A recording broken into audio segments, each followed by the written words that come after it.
নমস্কার বন্ধুরা, ঠাকুমার রান্নাঘরে আজকে রান্না হচ্ছে। আমার বৌমা রান্না করবে এখন চিকেন আর মাটির তাওয়ায় রুটি হবে। তো আগের থেকে উনুনটা ধরিয়ে কড়াইতে তেল দিয়ে দিয়েছে।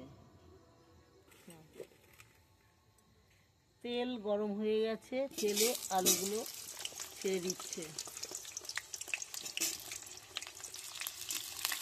আলুগুলো ভালো করে নেড়ে চেড়ে ভেজে নেবে। সুন্দর হয়েছে। আলুগুলো যা জামা পড়া পিঠা করে ভাজা হয়ে গেছে, আলুগুলো তুলে নিচ্ছে। তেল গরম হয়ে গেছে, তেলে কটা জিরে দিয়ে দিয়েছে, তেজপাতা দুটো, শুকনো লঙ্কা দুটো। তেলের ফোড়ন ভাজা হয়ে গেছে, এবার পেঁয়াজ ছেড়ে দিচ্ছে। পেঁয়াজ লাল লাল করে ভাজা হয়ে গেছে, একটু চিনি দিয়ে দিচ্ছে। করা গোটা গরম মশলা, দারচিনি দিয়ে দিচ্ছে। আর মাংস, আদা পেঁয়াজ রসুন, এখানে আদা পেঁয়াজ রসুন দিয়ে মিক্সি করা মশলাটা পেঁয়াজ লাল লাল করে ভাজা গেছে, ওর মধ্যে ছেড়ে দিচ্ছে। হ্যাঁ, ঢেলে দিচ্ছে। এবার নেড়ে চেড়ে একটু মশলাটা কষে নেওয়া হবে। পরিমাণ মতন হলুদ দিচ্ছে, লঙ্কার গুঁড়ো পরিমাণ মতন দিচ্ছে। মশলার মধ্যে টমেটো দিয়ে দিচ্ছে। আবার একটু নেড়ে চেড়ে নেবে।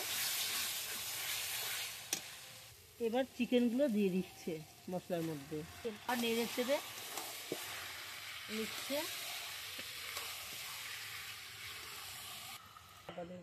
চিকেনটা 5 মিনিটের জন্য চাপা দিয়ে দিচ্ছে। চিকেনের চাপাটা ফুলছে, চিকেনটা একটু নাড়াচাড়া করে নিচ্ছে।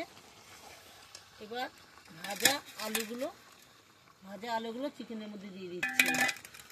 এবার চিকেনে আগের থেকে নুন মাখানো ছিল, সেই জন্য আর একটু সামান্য নুন দিয়ে দিচ্ছি। এবার নেড়ে চেড়ে আবার একটু চাপা দেবে নাকি? চাপা দেওয়া।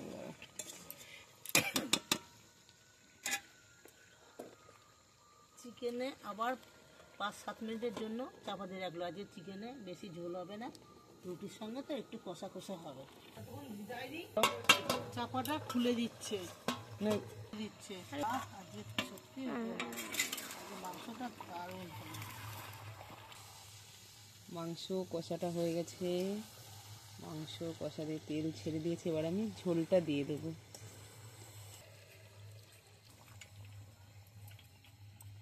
দেখি, এবার গরম মশলা গুঁড়ো দিয়ে দিচ্ছি।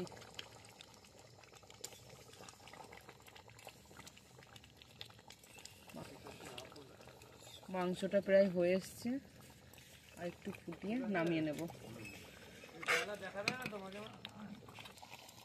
মাংসটা আমার হয়ে গেছে, আমি এটা নামিয়ে নেব।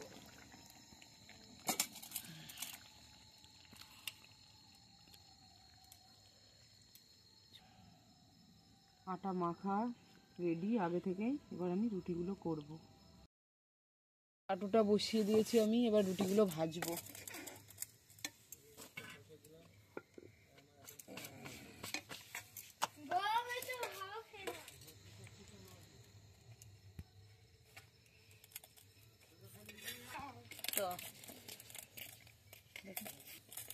এইভাবে সব রুটিগুলো আমি এক এক করে ভেজে নেব।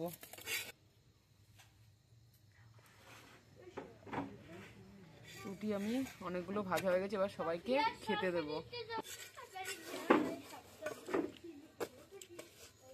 রুটিগুলো খুব সুন্দর পড়ছে মেটে তাওয়ায়।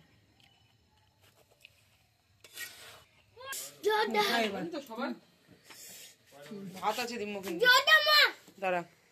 কেমন হয়েছে বাবা মাংস? দারুণ। আজকে মাংস যা টেস্ট হচ্ছে সত্যি তাই। আমার বৌমা রান্না করছে আজকে মাংস, খুব টেস্টি হচ্ছে।